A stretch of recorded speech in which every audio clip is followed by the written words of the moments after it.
Welcome back to our 40 days of prayer. Today is day 24 of our journey.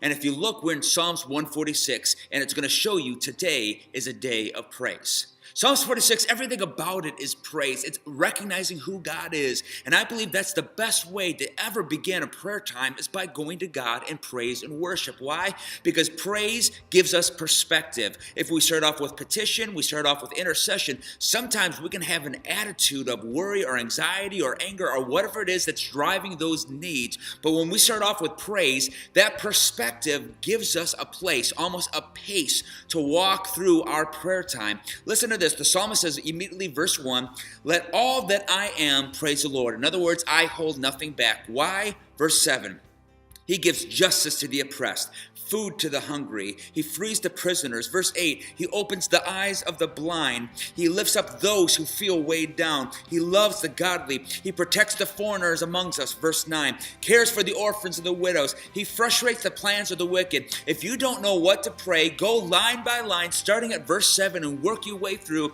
and you're going to find yourselves with a brand new perspective of who God is. I say, forget the petition, forget the intercession until later. Begin some prayer time today by acknowledging God and worshiping Him. Utilize these points. Spend a minute, maybe 2 minutes on each point and just recognize the awesomeness, the greatness of God. And as the psalmist says in verse 1, hold nothing back. And as you do that, watch your attitude change. Watch your perspective change. You may even change completely every petition and intercession point that you have because of the perspective that God had that simply began from a heart of praise. That's all I've got today. Fill your heart with a heart full of praise, and we'll see you tomorrow as we continue our series.